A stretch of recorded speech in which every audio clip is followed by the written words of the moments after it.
자, 저희가 올 여름 이제 7월, 8월에서 여름 주일 오후 예배 때는 어떤 특별한 주제로 같이 시간들을 보내려고 하는데 7월의 여름 세미나 주제는 파이브 솔라, 5가지 오직이라는 겁니다. 오직. 그래서 지난주에 이 오직이 무엇이냐라고 했을 때 개신교의 특징이다라는 것을 우리 같이 살펴보았고요. 개신교의 공통점입니다. 교단은 다르고 교파는 여러 가지 있지만 정통과 이단 나눠지고 정통 교단 안에서도 개신교와 천주교가 좀 다르다 그랬죠. 그래서 그럼 개신교가 가지고 있는 특징들이 뭐냐라고 찾아본다면 그것이 5가지 오직입니다. 오직. 그러면 단지 어떤 개신교의 공통점만을 얘기하려고 세미나를 한 것은 아니고요. 이 5가지를 통해서 우리가 믿는 핵심이 무엇이냐, 이것을 올 여름에 같이 정리하는 시간이 되면 좋겠다 싶습니다. 지난주에는 오직 성경에서 했고요. 오늘은 오직 은혜, 다음 주 오직 믿음, 그 다음 주 넷째 주에는 오직 그리스도, 마지막 5번째 주에는 오직 하나님의 영광이라는 주제입니다. 그래서 오늘은 오직 은혜인데, 먼저 은혜라고 하면요, 은혜라는 말이 워낙 많이 사용되고 우리가 은혜의 종교라는 것을 알기 때문에 은혜라는 말이 은혜가 또 안 될 수도 있어요. 그냥 은혜라고 하다 보니까 이 마음이 어떻게 보면은 은혜에 대한 큰 감격이 없을 수도 있는데, 오늘은 그 은혜가 어디서부터 출발했는가라는 것을 살펴보면 그것이 진짜 은혜였구나라는 것을 한번 생각해 볼 수 있을 것 같아요. 은혜의 크기와 은혜의 양을 잴 수가 없는데 우리들은 은혜를 제한하는 경우가 많이 있죠. 그래서 요나처럼 나한테 주는 은혜는 좋지만 너한테 주는 은혜는 배 아프고 싫다, 이런 마음이 우리한테 있는데 이런 표현이 있더라고요. 요나가 그렇게도 구질구질하게 보이고 그리고 아주 나쁘게 보이는 이유는 상대적으로 하나님의 은혜가 너무 크기 때문이다. 하나님의 은혜가 너무 크다 보니까 요나의 그 베베 꼬인 심정이 더 구차하게 보이는 거죠. 하나님의 은혜는 잴 수 없어요. 셀 수도 없고, 그 오직 은혜에 대해서 오늘 함께 배울 텐데, 먼저 첫 번째 살펴볼 것은 은혜가 어디서 나타났는가 이거예요. 은혜가 어디에서 나타나는가, 은혜라는 말씀이 어디에서 등장했는가라고 봤을 때 조그만 글씨로 제가 뭐라 적어놨냐 하면 죄가 있는 심판의 자리에서 은혜가 나타나더라. 이게 성경에서 보여주는 거예요. 은혜가 언제 나타나냐 봤더니 하나님의 심판이 선언되어야 할 자리에 갑자기 은혜가 나타나는 거예요. 그 첫 번째 말씀이 어디냐면요, 창세기 3장 21절의 말씀이에요. 창세기 3장 21절은 창세기 3장에서 인간이 범죄한 이유인데, 우리 함께 성경을 한번 찾아보도록 하겠습니다. 원래 앞에 화면이 띄워져야 되는데 오늘 컴퓨터 상태가 좀 안 좋은가 봐요. 자꾸 꺼져요. 그래서 앞에 확인이 안 되니까 창세기 3장 21절 또 눈에 좀 보이시는 분 앞에 거 보셔도 돼요. 3장 21절 우리 함께 읽어보겠습니다. 시작. 여호와 하나님이 아담과 그의 아내를 위하여 가죽옷을 지어 입히시니라. 아멘. 자, 이 3장 21절 하나님께서 아담과 여자에게 가죽옷을 지어 입히시는 이때가 언제냐 하면 하나님을 반역하고 선악을 알게 하는 나무실과 먹었을 때예요. 하나님이 먹지 마라, 먹지 마라, 먹으면 죽는다, 죽는다라는 분명한 메시지를 전했음에도 불구하고 뱀이 나타나서 먹어라, 먹어라, 안 죽는다, 안 죽는다, 그 말을 듣고 정말 보기에 너무나 지혜롭게 할 만큼 탐스러운 열매인 거죠. 그래서 먹었을 때에 하나님이 찾아옵니다. 찾아오는 소리를 듣고 아담이 오히려 나무에 숨고요, 나뭇잎으로 자기의 몸을 가렸습니다. 벌거벗은 것이 이제 부끄러워진 거죠. 그런 상태에서 심판이 이제 선언되어야 할 자리인 거죠. 하나님이 하지 말라는 것을 했으니까 이제 심판이 선언되어야 하는데, 그때에 하나님께서 심판의 자리에서 첫 번째 하신 말이 무엇이냐면 내가 여자의 후손을 보내줄게 이거예요. 이게 창세기 3장 15절 첫 번째 말씀이고, 하나님의 약속이라면 이 하나님의 약속에 대해서 이 인간들에게, 이 아담과 여자에게 베풀었던 그 행함이 뭐냐면 21절이에요. 하나님이 가죽옷을 지어 입으셨대요.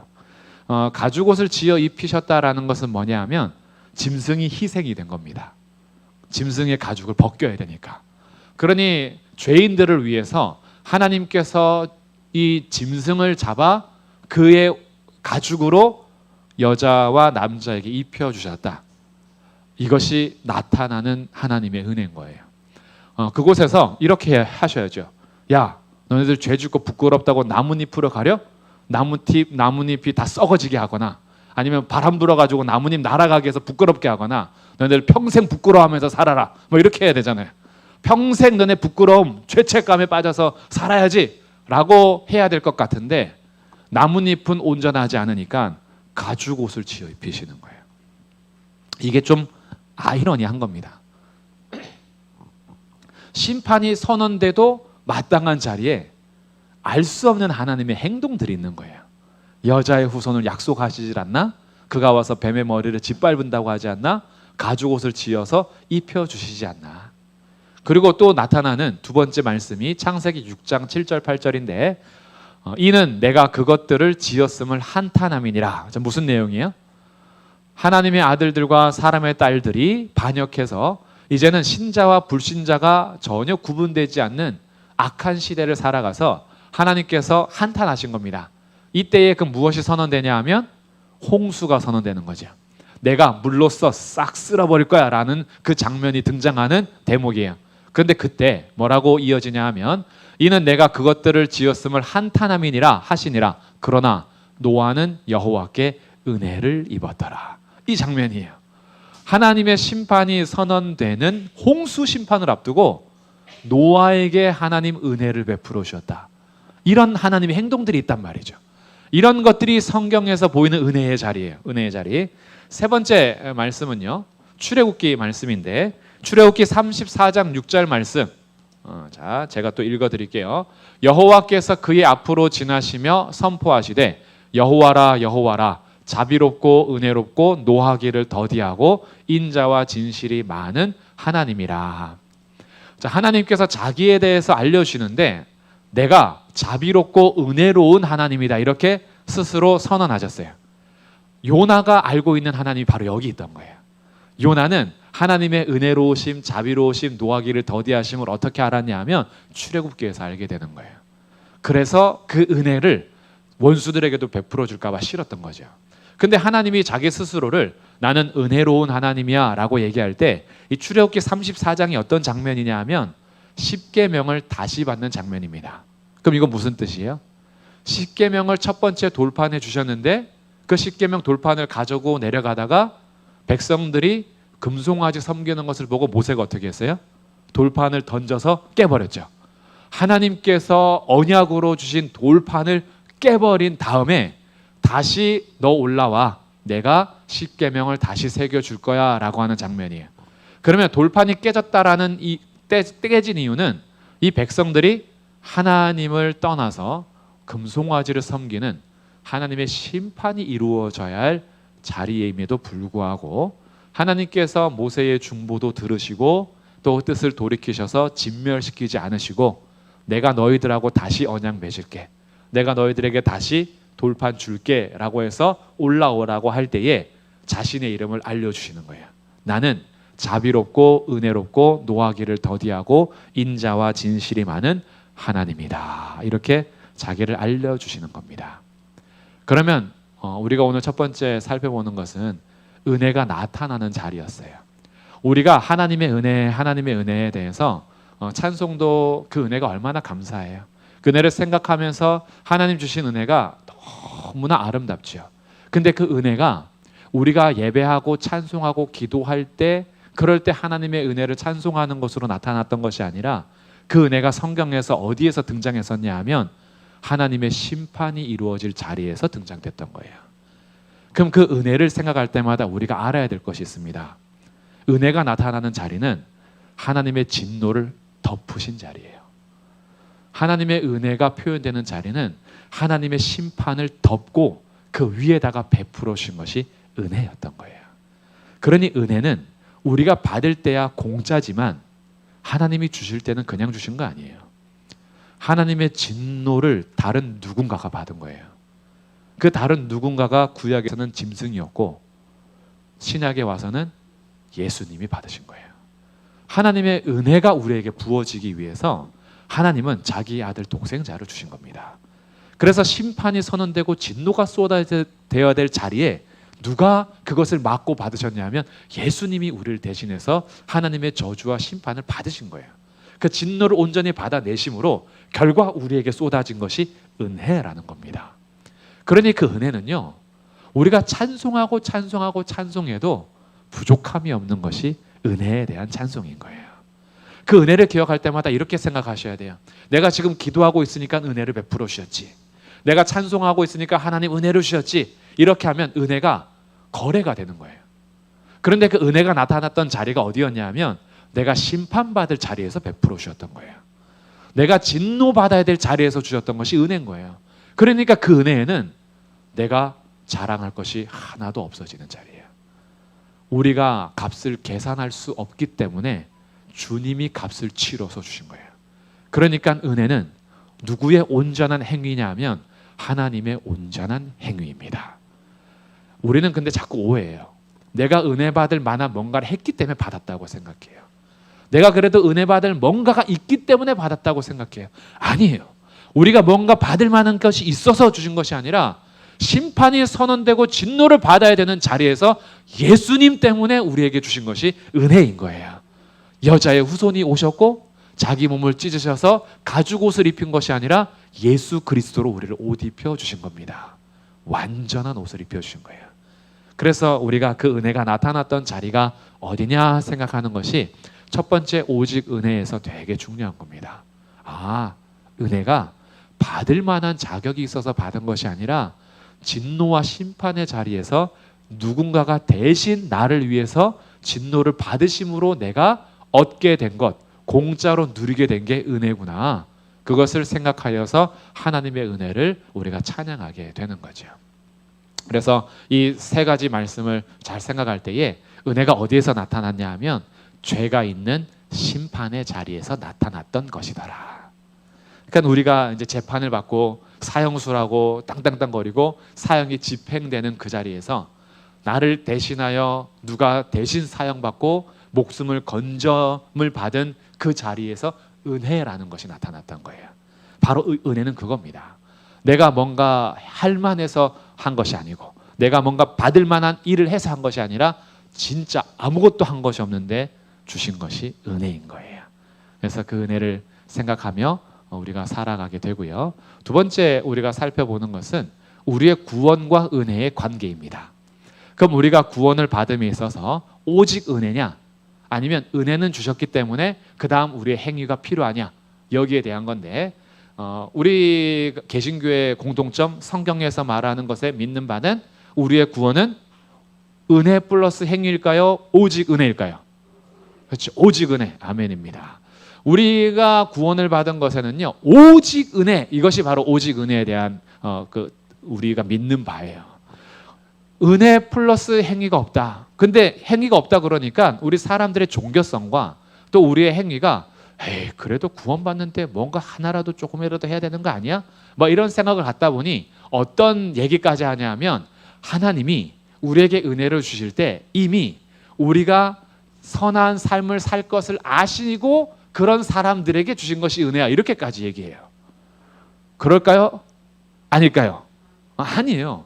하나님이 우리가 선하게 살 것을 미리 아시고 그래서 은혜를 주신 거야. 이것이 이제 예지 예정이라 하거든요. 우리가 정함받고 택함받은 이유는 하나님이 우리가 선하게 살 것을 알고 아니면 우리가 믿을 것을 알고 우리가 그 믿음대로 살 것을 알고 그리고 주신 거야.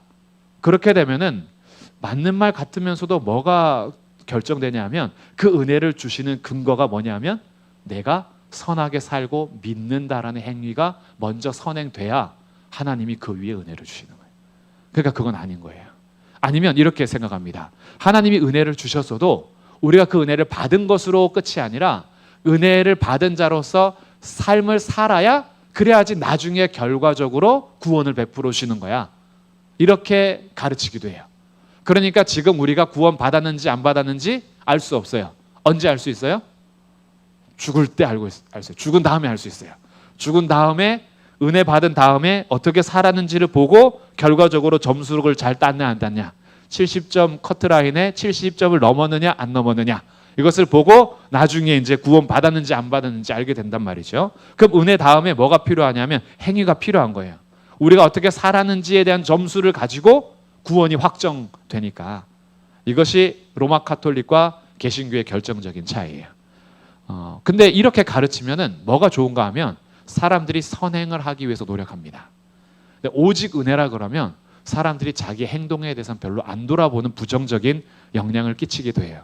그러나 그것이 부정적인 영향이 올까봐, 그래서 성경에서 말하는 것을 변질시켜서 오직 은혜가 아니라 행위도 필요해라고 말한다면, 그거는 사람들의 행동을 끌어내기 위한 성경의 교리를 잘못 가르치는 거죠. 성경에서 말하는 것은 그게 아닌데 사람들의 행동을 끌어내기 위해서 그렇게 더하거나 빼거나 할 수 없는 거예요. 그래서 우리의 구원은 오직 은혜인데, 거기에 대해서 마태복음 16장 16절 17절 앞에 글씨 이거 보이세요? 한번 읽어볼게요. 보이시는 분들 시작. 주는 그리스도시요 살아계신 하나님의 아들이시니이다. 예수께서 대답하여 이르시되 바요나 시몬아 내가 복이 있도다. 이를 내게 알게 한 이는 혈육이 아니요 하늘에 계신 내 아버지시니라. 자, 요한복음 1장 12절 13절 하나님의 자녀가 되는 권세를 주셨으니 이는 혈통으로나 육정으로나 사람의 뜻으로 나지 아니하고 오직 하나님께로부터 난 자들이니라. 아멘. 자, 출생에 대해서 지금 말하고 있어요. 이 마태복음 16장 16절에서 주는 그리스도시요 살아계신 하나님의 아들이십니다라고 믿음을 고백했어요. 요한복음 1장 12절에서도 하나님을 믿는 자, 그러니까 사람들이 다 영접하지 않았으나 영접하는 자 곧 그 이름을 믿는 자들에게는 하나님의 자녀가 되는 권세를 주는 거예요. 그럼 여기에 뭐가 들어가요? 믿음이라는 게 들어가죠. 믿음. 그러니까 믿음이 들어가니까 믿는 자에게 주시는 거니까 은혜가 먼저가 아니라 믿음이 먼저 아니냐 이렇게 생각할 수 있겠죠. 믿음이 있어야지 그 다음에 오니까. 그런데 이 믿음이 어떻게 왔냐 봤더니 예수님이 말씀하시는 거예요. 이 믿음이 사람의 뜻으로 되거나 사람에게서 난 것이 아니라 누구에게서 났대요? 하늘에 계신 아버지에게서부터 났대요. 그러면 출생에 대해서 우리가 생각해 볼 때요, 내가 행동으로 우리 출생을 결정할 수 있을까요? 박씨 집안에 태어나고 싶어서 태어나셨나요, 우리 권사님? 제가 조씨 집안을 결정했나요? 아니에요. 출생에 대해서 내가 결정해서 나온 거 아니에요. 출생은 내 행동으로 나온 게 아니에요. 우리가 태어나 보니까 결과적으로 생명을 얻게 된 거예요. 그럼 믿음이라는 것이 누가 주셨다라는 거예요?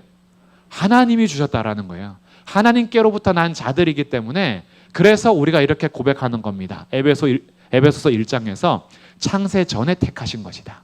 하나님의 기쁘신 뜻대로 예정하신 것이다. 우리에게 거저 주신 것이고 그 은혜의 풍성함을 따라 주신 것이고 하나님의 뜻의 결정대로 우리를 예정하신 것이고 약속의 성령으로 인쳐 주신 것이다. 믿음이라는 것이 오기 전에 누가 일하셨다는 거예요? 하나님이 엄청 일하신 거예요. 하나님이 우리를 출생시키기 위해서 일하신 겁니다. 그러니까 내가 주는 그리스도시요 살아계신 하나님의 아들이심을 믿습니다라는 고백이 나올 때 네가 복이 있다. 이건 사람의 뜻으로 난 것도 아니고 너가 스스로 깨달은 것도 아니고 하나님께서 너에게 주신 거야. 믿음 자체가 뭐라는 거예요? 선물이고 은혜라는 거예요. 그러니까 우리가 믿음을 가지고 하나님의 자녀가 된 것에는 오직 은혜다.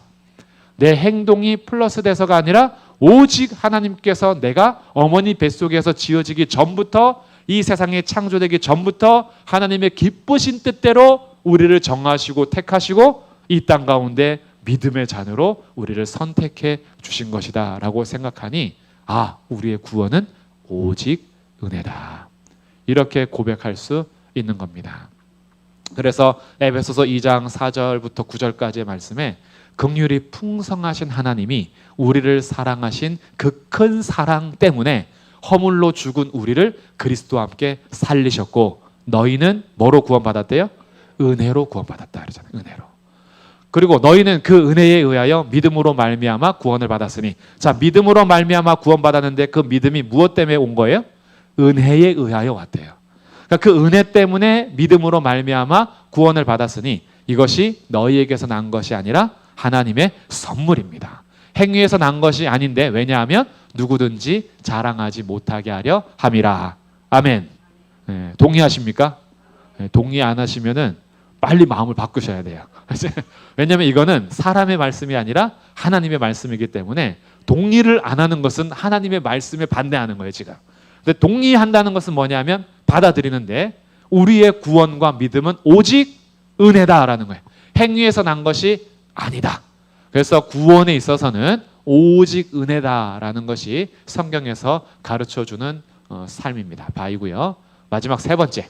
그러면 오직 은혜를 믿는 우리들의 삶은 어떻게 살아야 하는가? 오직 은혜니까 막 살아도 되는가? 우리에게 주신 자유를 어떻게 살아내야 하는가라는 은혜의 삶에 대해서 한 4가지 정도 말씀드리겠습니다. 간단하게 제가 정리만 할게요. 주제 하나하나가 사실은 설교의 큰 그 주제거리긴 한데, 근데 이번에는 정리하는 시간으로 세미나를 보내기 때문에 은혜의 삶에 대해서 그럼 정리할게요. 자, 지금 첫 번째, 두 번째는 뭐였냐면 은혜가 나타나는 자리는 죄가 있는 심판의 자리에서 은혜가 드러났어요. 그리고 그 은혜는 오직 은혜로 우리를 구원하시는 하나님의 일이었습니다. 그럼 하나님이 다 하셨어요. 그 오직 은혜를 믿고 사는 우리들은 어떻게 살아야 하느냐라는 것인데, 막 살아도 되는 것이 아니라 첫 번째, 예배하는 삶을 사는 것이 하나님의 목적입니다. 하나님께서 우리에게 은혜를 베풀어 주신 이유는 하나님 찬송과 영광을 받기 위함이에요. 이 목적을 잃으시면 안 돼요. 하나님께서 우리에게 은혜로 구원하신 이유는 그 구원받은 백성들을 통해서 하나님이 영광 받으시고 찬송 받으시기 위함이에요. 그 찬송과 감사를 예배라고 표현한 겁니다. 에베소서 1장에서 계속 반복하는 말이 뭐냐면 하나님이 왜 우리를 택하시고 은혜를 베풀어 주셨느냐? 그의 은혜의 영광을 찬송하게 하려는 것이라. 이사야 43장 21절, 하나님이 왜 하나님의 백성들을 새롭게 하셨느냐? 이 백성은 내가 나를 위하여 지었나니 나를 찬송하게 하려 함이라. 그리고 데살로니가전서 5장 18절에서 하나님을 예배하는 자들에게 하나님의 뜻을 알려주는데 범사에 감사하라. 이는 그리스도 예수 안에서 너희를 향하신 하나님의 뜻이니라. 그렇죠? 하나님의 뜻, 하나님의 목적, 하나님의 계획은 하나님의 백성으로 새롭게 창조된 새로운 피조물들이 하나님의 은혜의 영광을 찬송하고 하나님 그분을 높이고 하나님 때문에 감사하며 살아가는 예배의 삶을 이어가도록 하신 겁니다. 그래서 주님께서 우리를 만드시고 은혜를 베풀어 주신 것은 우리로 하여금 은혜를 받은 자로서 하나님의 은혜를 찬양하고 감사하고 예배하는 삶을 살기 위한 것이기 때문에 은혜를 받은 자로서 우리의 삶이 막 사는 것이 아니라 하나님의 은혜를 감사하며 사는 거예요. 예배하며 찬송하며 사는 거죠. 두 번째 우리에게 주어지는 삶은요, 말씀의 삶입니다. 여기서의 말씀을 2가지로 제가 말씀드릴게요. 봉독과 설교로 두 가지만 말씀드리겠습니다. 왜냐하면 지난주 오직 성경에서 성경 읽기, 성경 암송 뭐 이런 건 했기 때문에 은혜의 삶을 살아감에 있어서 성경 봉독과 설교인데, 봉독이라는 말은 삼가 받들어 읽는다라는 뜻이에요. 성경 봉독이라는 말씀 많이 들으셨죠?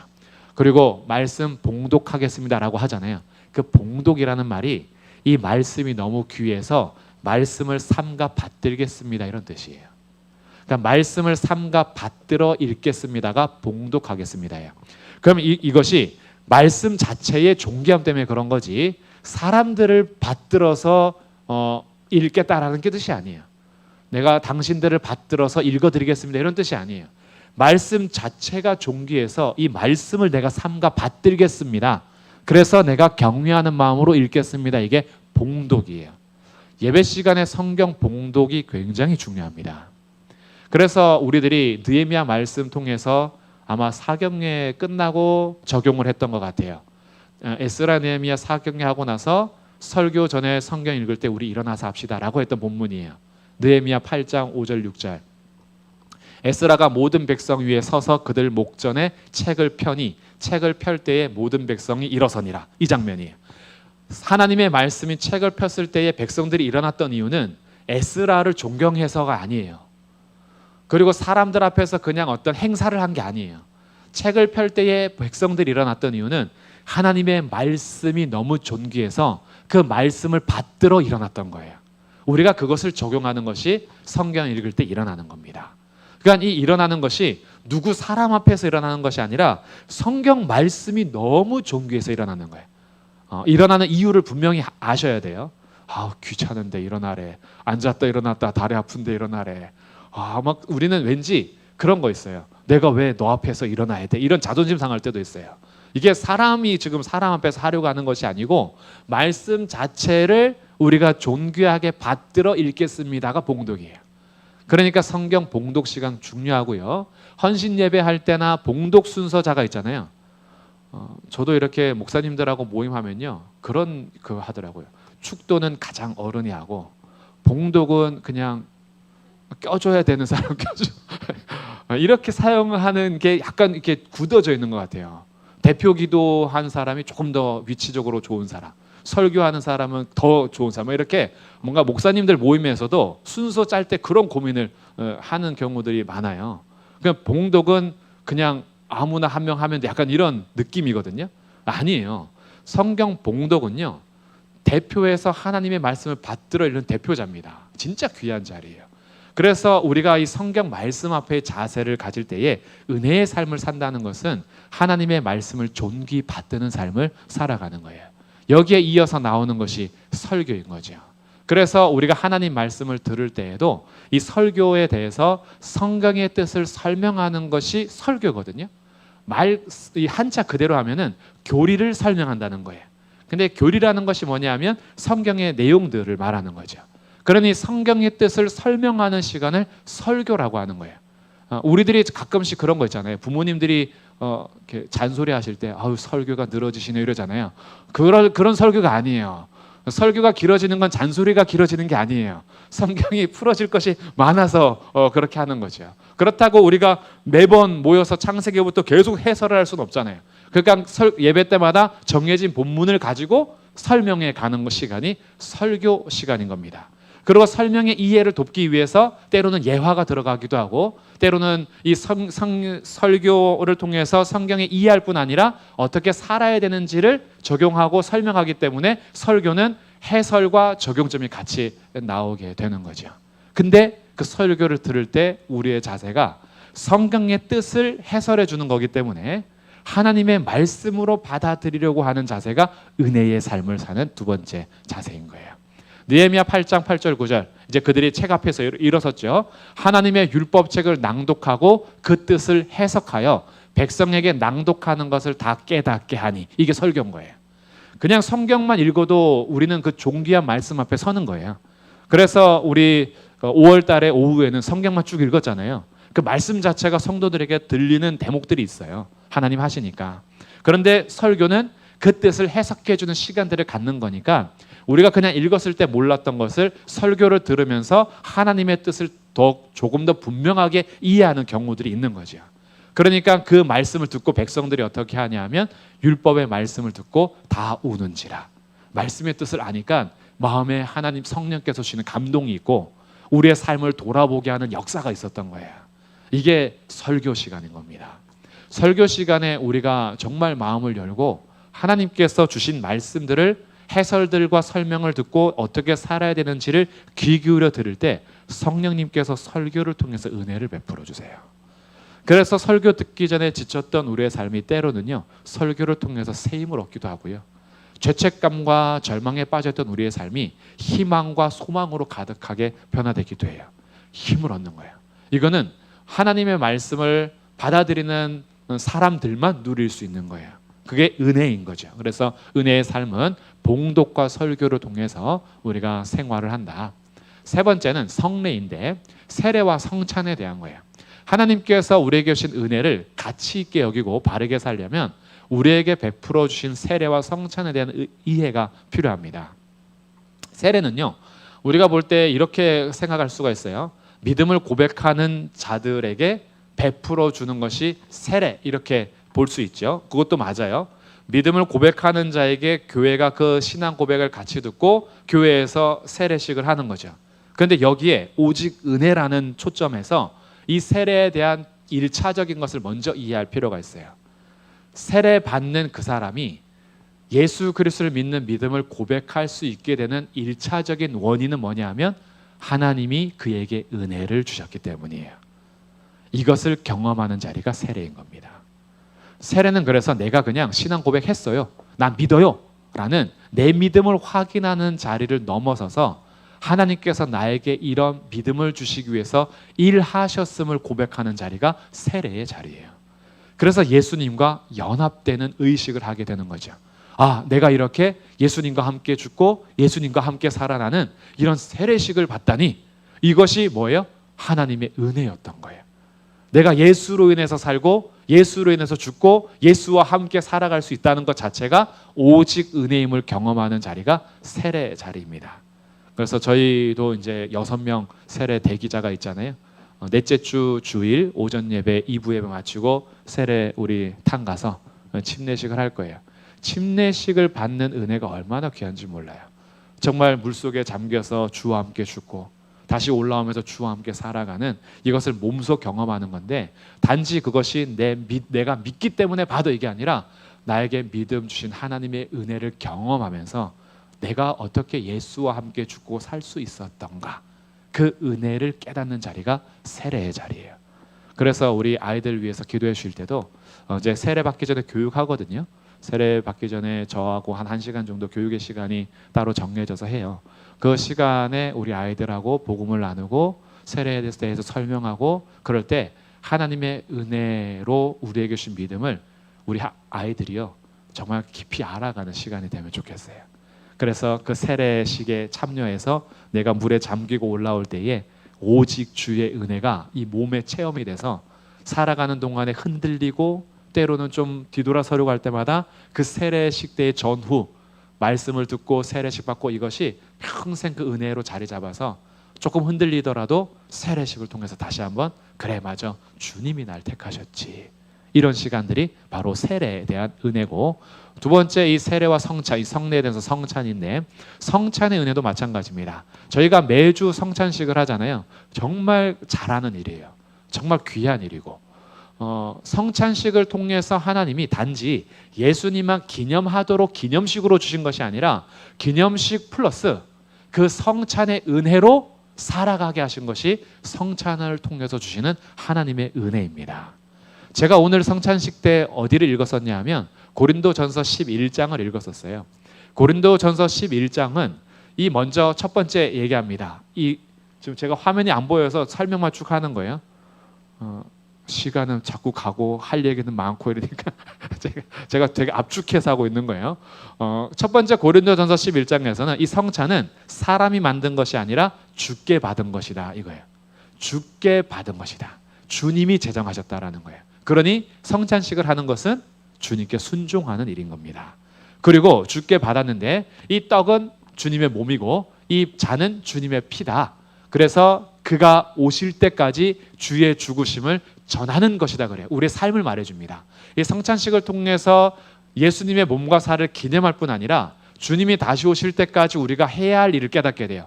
이 주님을 전하는 삶이 우리의 삶이다라는 것을 알게 돼요. 그런데 그 뒤에 어떤 얘기들이 있냐 하면 너희들이 이 잔과 떡을 바르게 행하지 않으면 죄를 먹고 마시는 것이다 그래요. 이게 우리 성찬할 때마다 늘 걸림이 될 때가 있거든요.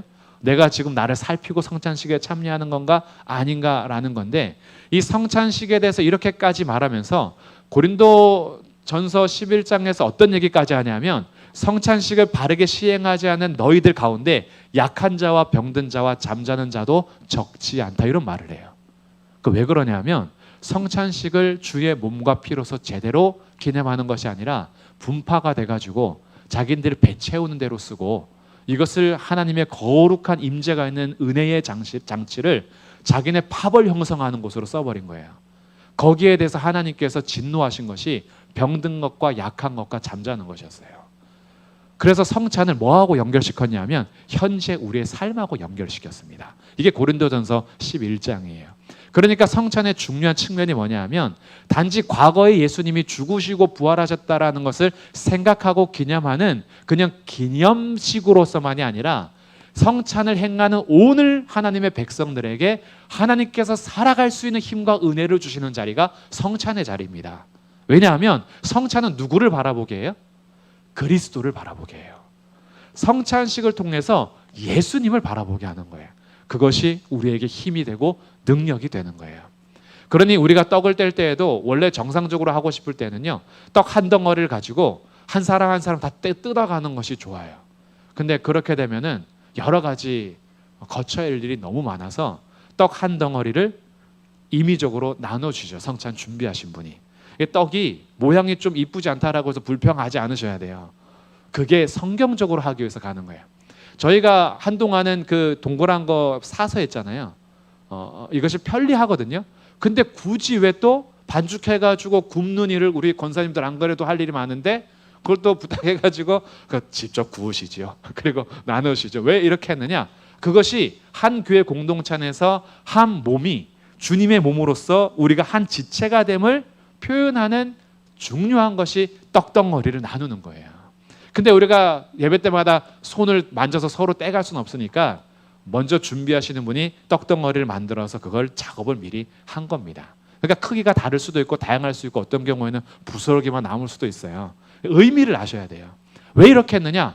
우리가 한 몸 된 지체들이고 이 성찬식을 통해서 우리에게 은혜를 베풀어 주심을 기억하고 그 은혜를 받아 누리는 삶이 바로 성례에 대한 성찬식이다라는 거예요. 그래서 은혜의 삶은 예배와 그리고 우리 주님 앞에 함께 서가는 이 성례식을 통해서 같이 누리는 겁니다. 마지막 네 번째는 기도예요. 은혜의 삶에서 빠질 수 없는 것은 기도입니다. 기도는 하나님이 그들을 향한 자신의 목적을 이루는 수단 중에 하나로 사용하시는 거예요. 하나님이 절대 주권을 행하시고 이끌어 가시는데 왜 굳이 기도할 필요가 있느냐? 이렇게 생각할 수도 있는데 아니에요. 하나님이 그 일을 이루는 수단으로 사용하시는 것이 기도인 거예요. 하나님이 기도를 통해서 일을 하겠다고 했는데 내가 뭐라고 마음대로 기도를 안 해요. 하나님이 기도 통해서 일하시겠다는데, 그러니까 우리는 기도하는 거예요. 그럼 기도하는 자에게 하나님께서 그 기도를 통해서 일하심으로 하나님의 은혜를 나타내 보이십니다. 그래서 요한복음 14장에서 너희가 내 이름으로 무엇을 구하든지 내가 행할 것이다. 왜냐하면 아버지로 하여금 아들로 말미암아 영광을 받으시게 하려 함이라. 내 이름으로 무엇이든지 내게 구하면 내가 행하리라. 내 이름으로 구해라. 그러면 내가 행할 것이고 그 행하는 자리에서 예수님이 영광을 받도록 하는 것이 아버지의 계획인 거예요. 그러니까 우리의 삶에 기도는 하나님께서 은혜를 공급해 주시고 우리 하나님의 뜻을 이루어가는 수단이 되기 때문에 은혜로 산다라는 것, 오직 은혜로 산다라는 것은 기도에 더 힘을 내고 열심을 내는 거예요. 기도 열심히 하는 것이 은혜 반대의 삶을 사는 게 아니에요. 은혜를 누리는 사람들이 하는 것이 기도하는 거예요. 그래서 기도에서 중요한 요소 하나를 말씀드릴 텐데, 개인 기도도 너무 중요하지만 공기도에 대해서 오늘 말씀드리려고 합니다. 기도의 자리가 은혜의 수단인데 특히 공동체로서 모여서 공식적으로 함께하는 기도가 하나님께서 공동체를 통해 일하시는 방법인 거예요. 그러니 우리 공기도가 진짜 중요한 겁니다.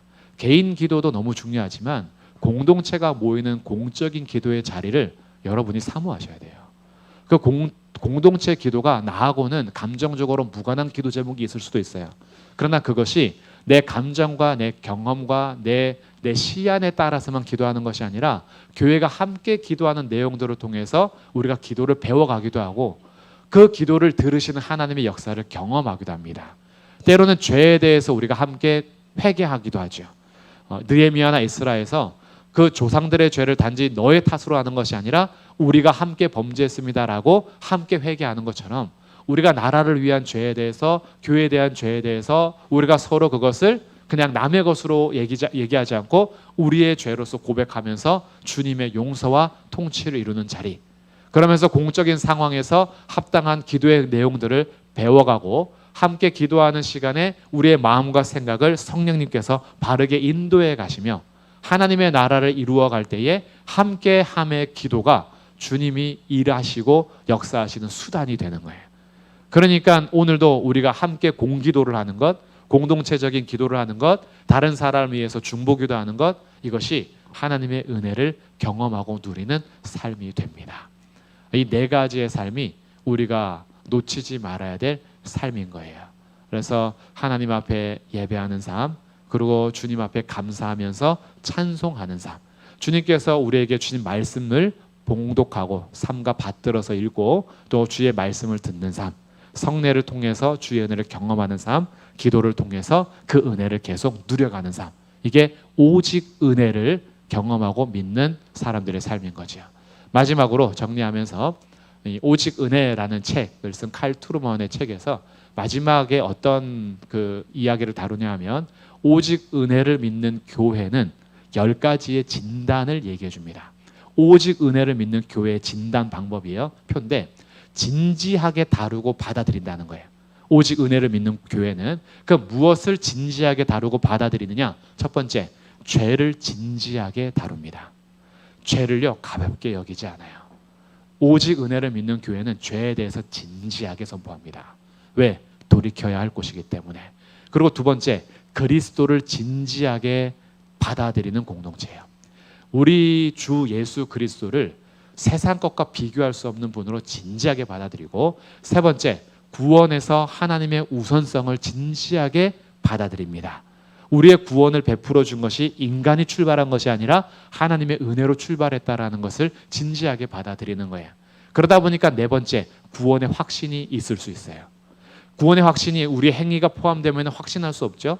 내가 점수 따는지 안 따는지 어떻게 알아요? 그런데 하나님이 구원을 시작하셨음을 믿고 그 하나님이 창세전부터 나를 기뻐하시고 택하셨다를 믿는 오직 은혜의 공동체는 나를 구원하심에 대해서 확신하면서 자녀로 살아갈 수 있게 되는 거예요. 다섯 번째, 오직 은혜를 믿는 교회는요, 공동체로 모이는 것을 힘씁니다. 왜? 주님이 우리를 개별적으로 부르셨지만 공동체로 묶어 가시는 것을 믿기 때문이에요. 오직 은혜의 공동체가 하나님께서 개별적으로가 아니라 함께 모였을 때의 은혜를 베풀어 주심을 믿기 때문에 공동체로 모이는 것을 소홀히 하지 않습니다. 우리 권사님들의 삶을 한번 생각해 보세요. 오직 은혜가 강조될수록 개별적으로 가나요? 오직 그 은혜가 찬양되고 감사할수록 교회를 사랑합니다. 그래서 그 교회를 모이기를 기뻐해요. 교회를 떠나서는 살 수가 없는 거예요. 이게 우리의 삶이 되는 거예요. 그러니까 이게 잘 되고 있는 분들은 오직 은혜를 지금 잘 받아들이며 서가는 거예요. 그리고 여섯 번째는 성경을 진지하게 받아들이고요. 일곱 번째, 설교를 진지하게 받아들이고, 여덟 번째, 세례를 진지하게 받아들이고, 아홉 번째, 성찬을 진지하게 받아들이고, 열 번째, 기도를 진지하게 다루고 합니다. 이것이 오직 은혜를 믿는 교회가 진단하는 특징들이에요. 우리의 교회는 어떤지, 오직 은혜를 말로만 은혜라고 하는지, 그 오직 은혜로 살아가고 있는지 우리의 삶을 늘 점검하면서 우리 교회가 하나님께서 베풀어 주시는 오직 은혜로 든든하게 성장하는 아름다운 교회가 되기를 주님의 이름으로 축복합니다. 아멘.